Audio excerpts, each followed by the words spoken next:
Hi guys, welcome back to my channel. And if you're new, welcome to my channel. My name is Nora.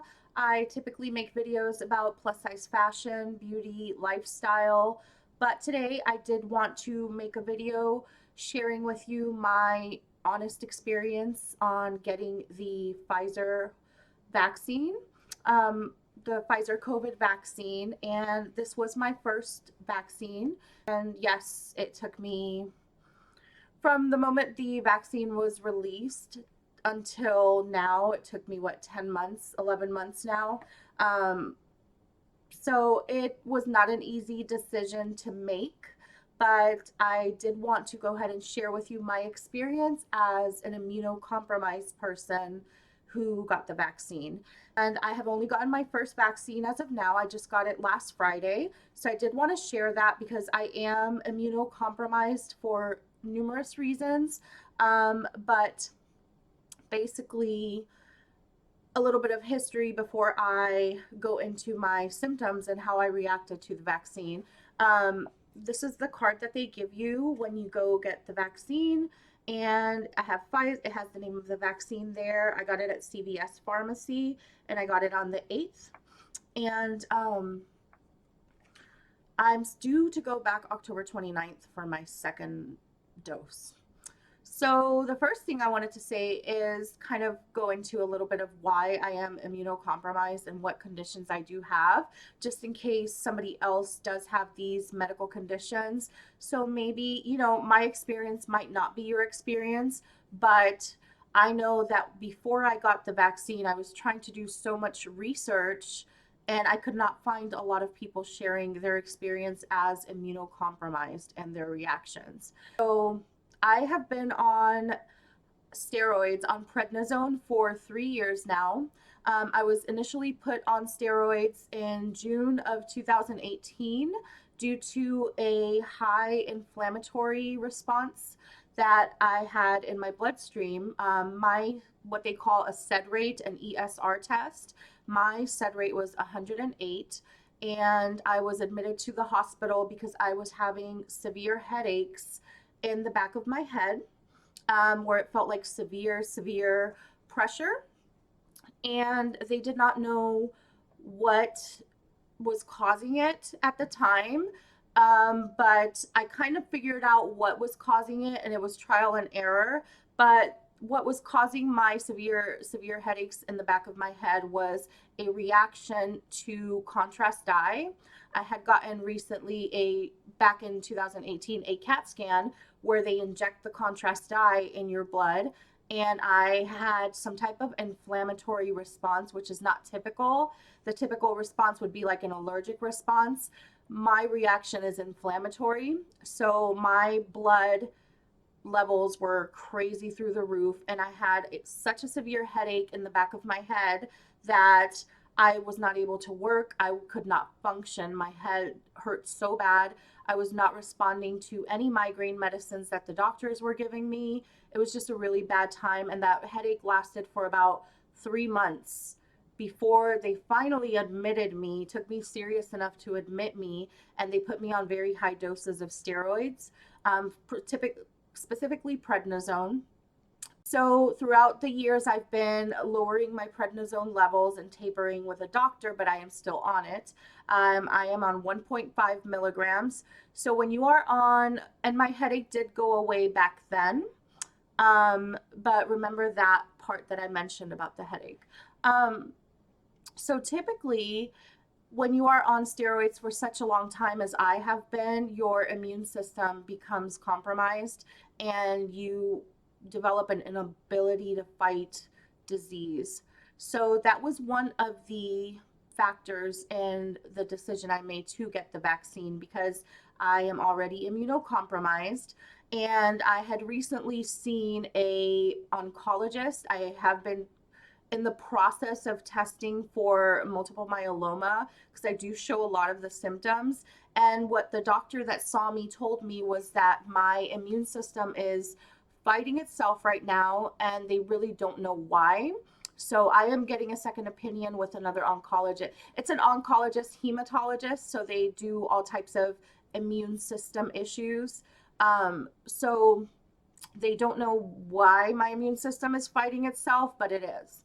So that was another factor in me deciding to get the vaccine, even though I was absolutely terrified of getting this vaccine because being that I have a lot of health issues, I did not know how I was going to respond. And I had also seen so many horror stories that it was causing me severe panic attacks, constant. I have severe anxiety, and it was causing me tremendous distress thinking about getting the vaccine, but also being scared of getting COVID.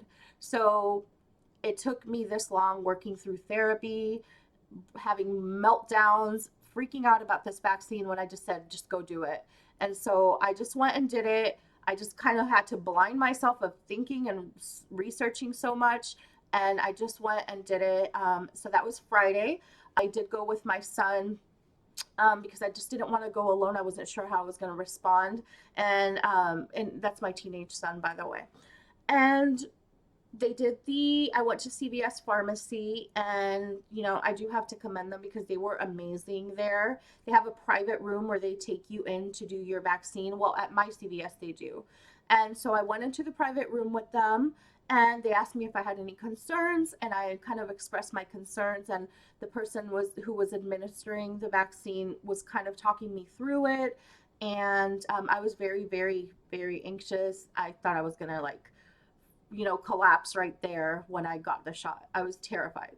So they did go ahead and inject it. I did not feel the needle whatsoever. Like, it was either the person who did the shot was really good, but I didn't feel anything when when they inserted the needle. Like, I didn't feel it. It didn't hurt whatsoever. But within a couple of minutes, I did start to experience a little bit of blurred vision. It was kind of temporary. It didn't last long. I want to say maybe it lasted about 5 to 10 minutes where my vision was a little blurry and I felt a little bit like lightheaded, a little dizzy. It was kind of like a lightheaded feeling. And so I was kind of breathing through it. I also, figured that it could have been my anxiety because I was very anxious. And one of my anxiety symptoms is getting dizzy. I get dizzy when I'm anxious. So it could have been the shot as well. But I want to be full disclosure how I experienced this shot. So I sat there with them, and typically they'll keep you for 15 minutes, but since I was having that reaction and I was kind of freaking out, the person at CVS, they just sat there and talked to me and kind of distracted me and just asked me questions about like my day, about my life. And they really, really worked to help me distract myself. And they were joking with me. We were joking by the end of it, but they kept me there for about almost an hour. 30 minutes to I think I was there for like 45 minutes actually. And they were just really, really awesome at CVS. They were awesome. I can't say. I was going to do it initially at my doctor's office, but no shade, no tea to my doctor, but he's not like the friendliest person out there. So I went to CVS and just did my shot. My shot, I had gotten opinion after opinion before from my doctors, from my specialists, if they suggested that I got the shot because of my health issues. Because I have a lot of them. I have, my immune system issues, and I have fibromyalgia. These are all diagnosed conditions by specialists, and I'm being treated by specialists for all of them. I have fibromyalgia, chronic fatigue syndrome, and heart palpitations. I have symptoms of AFib. I have left ventricular hypertrophy, which is a heart condition, and atrial fibrillation symptoms, but I believe the AFib symptoms have been from my prednisone use for so long. So those were the main things that I was concerned about, how I was going to respond, because I had heard so many people say that they got severe palpitations. I was like, I can't tolerate any more AFib symptoms. So day one, I was okay at the pharmacy enough to leave, so I went home. And I got here, and about an hour or two later, I started to feel a little warm. I wasn't cold like when you have a fever, but I felt kind of warm. So I checked my temperature, and it was like 99.9. So I guess that's what they consider like a low grade fever. I didn't feel like feverish though. I just felt warm. So I monitored that and I didn't take anything for it. I just kept an eye on it, and it went back down to like 98 point something. It went back to normal. A couple of hours later, I want to say like maybe 3 to 4 hours later, my throat started to hurt a little bit, but not anything that I had to take any medicine for. So I had a little bit of a sore throat. And what else? The one thing that I did notice almost immediately after my shot is my right eye started to twitch a lot. Like, not anything dramatic that other people would notice, but I felt it. It was just very annoying. It wasn't like a symptom that was like hurting me, but I did have a lot of twitching in my right eye. And that twitching, I still have it, but not as much. The twitching has not really, it's subsided, but it has not fully gone away. So I did have twitching in my right eye, and I had actually seen a video, someone else had the same situation, which is weird. It's a weird symptom, but I did experience it. The day after, I didn't feel a sore arm the first day. My sore arm, I felt it the second day. My arm was hurting pretty bad, but I was still able to move it. I know a lot of people say that they can't move their arm. I was able to move my arm. I just kept doing this, like rotating it and just doing like just arm lifts. I was just like keeping my arm moving just to make sure it didn't get like stiff. So I think maybe that helped. I didn't put anything on my arm. It just, I just kept moving it. And by the third day, my arm was not hurting at all. On the second day I had like a little bit of a dizzy spell. The second and third days, it was just kind of on and off. It wasn't constant, but I did feel a little dizziness, almost like that feeling, like that vertigo feeling that the room is spinning. So it would happen for like a couple minutes, maybe like 10 minutes or so, and then it would subside. Then on the fourth day was probably the hardest one. Fourth and fifth were the worst days for me. I started to develop the freaking headache that I had from 3 years ago that I was put on prednisone for. I had in the back of my head severe pressure in the back of my head again. And I already know when I get that headache, that's an inflammatory response that I get, like an inflammatory reaction. I usually only get it with contrast dye, but I did have the same reaction, and I know it's from the shot because I haven't had a contrast dye exam in 3 years. I still have the headache in the back of my head, which is the worst of it. It's a horrible pressure that just does not go away. And so I went to the hospital on day 5. I went to the hospital and I explained to the doctor, they put me through like the fast track where they see you pretty quickly.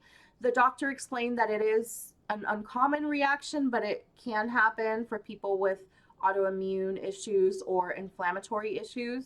So he told me to go back up on my prednisone, which sucks because I had already tapered down to 1.5. He told me to take 20 milligrams for 3 days and then go down to 10 milligrams for 3 days and then go back down to my regular dose. So I have had to go back up on my prednisone, which sucks because I had done so much to go down on it already.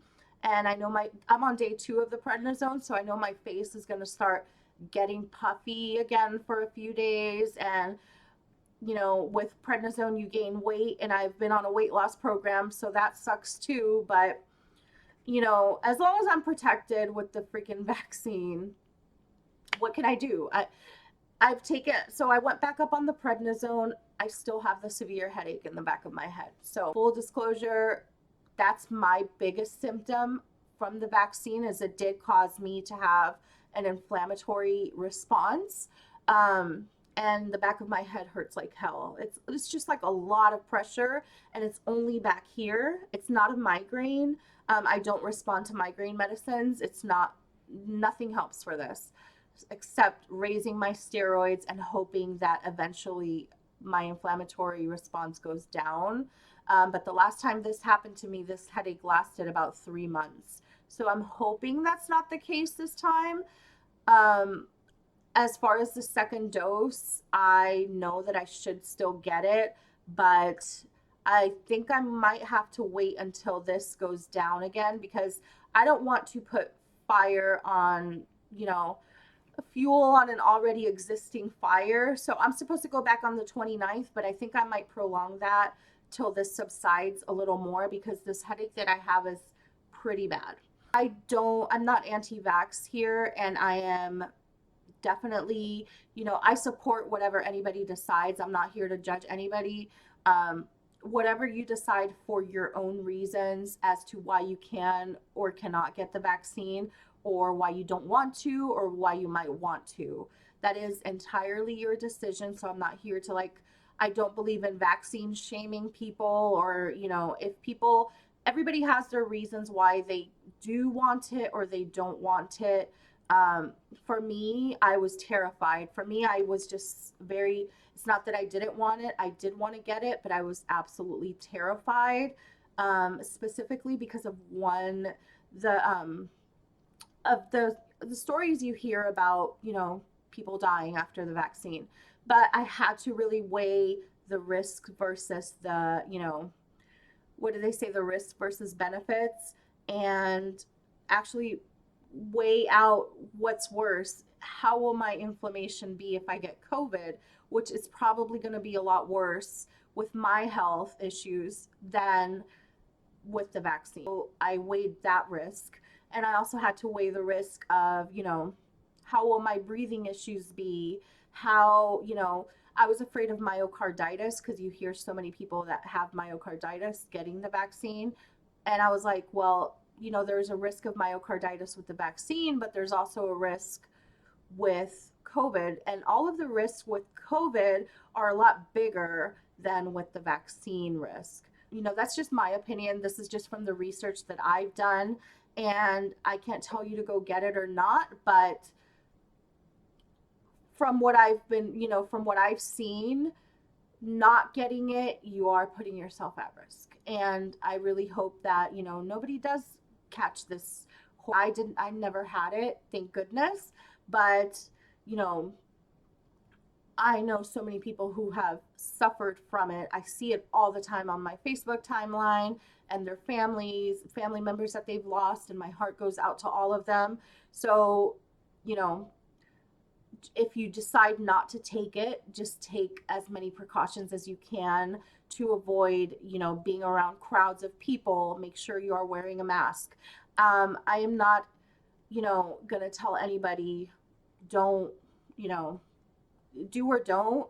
That's your decision. But I am very pro mask, and I believe everybody should be wearing a mask, period. And that's just my opinion. I just really, really think that masks do protect you.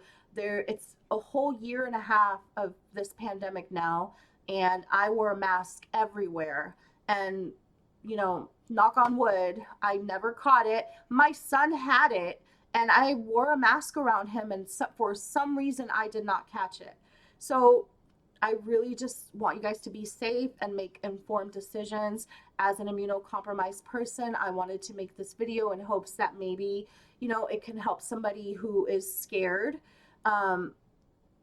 Weigh your risk versus, the risk of COVID, having the issues that you're worried about versus the risks of the vaccine. And that's what I had to do, because I was absolutely terrified. And when I thought about it, I'm like, I'm worried about a bad inflammatory reaction, which is actually what's happening to me right now. But, if I got COVID, this reaction could have been 100 times worse. So I'm just trying to think reasonably. I was not thinking reasonably for the longest. I was freaking out, having breakdowns in therapy. Like, my therapist was probably going to, I thought she was just gonna be like, you know what, I'm done with you. Because she really tried to help. She really did help me get to this point. It took me 10 months to get to this point where I felt okay to go get it. And I did it because I know that I have all of these conditions. And with catching COVID, I don't think my chances were going to be as good as, how everybody says, oh, there's a 99.9% survival rate. I don't think that was going to be my case with my health issues. So I had to make that decision for myself. And do I regret it? No. Even though I'm really, really struggling with the back of my headaches right now, I know that hence, if I had not gotten it and I had gotten sick, the circumstances could be a lot worse. So I don't regret it, and I hope this helps you to make an informed decision. And I hope it helps anybody. If you have anxiety, I totally understand. You have to do what's best for you, but also don't let fear. This is something that I was working on with my therapist. I was letting fear completely paralyze me to the point where I was having meltdowns in my room here almost daily because I was so scared of what could happen versus just doing it and going through it. If I don't, I don't want to let fear paralyze me no matter how scary it is. And it really was a breaking point. It was a breakthrough for me as far as my anxiety to push myself to do this so that, at least I know now, even though I am having a little bit of, side effects, I don't have to be so scared of going out there. Obviously I still need to get my second vaccine, but I don't have to be so terrified every time I go into a store. And I live in Florida, so we're like the epicenter of COVID out here. Nobody believes in wearing masks out here. Everybody is, made it a political issue. So when you go into a store here in Florida, I was literally the only person wearing a mask. That's how bad it is out here. It's horrific. It's horrible. The COVID situation here, nobody wants to wear a mask. Nobody does. Everybody made it political, and they don't believe COVID is an issue. They don't believe COVID exists.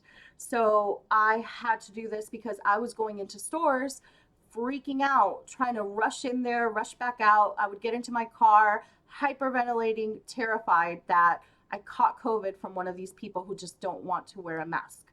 So I had to make that decision for myself. And if you have anxiety, I totally understand. Just, you have to do what's best for you. Just weigh the risk versus benefits, and also write down. Literally what I did was I wrote down COVID and I wrote down vaccine, and I wrote down all of the things that could happen with the vaccine and all of the things that could happen 100 times worse if you get COVID. And that is what helped me make this decision. So I hope my situation helps. I know everybody is going to respond to it differently. Not everybody has the same, nobody has the same immune system. This was my response as a immunocompromised person with high inflammation levels. So I hope this video helps somebody. I will probably make another follow-up video on this, maybe in like a week or two, to see how I'm doing. Just keep you guys updated. And once I do get the second dose, I will make a video, because that is one I'm terrified about. But again, we are not going to let fear paralyze us. So thank you so much for watching. If you have any questions, make sure to leave them in the comments below. And if you are interested, make sure to subscribe. I also talk about other things on here like fashion, beauty, lifestyle, and just whatever's going on in my life that I feel could benefit someone else from knowing about. So thank you for watching, and I'll see you all next time.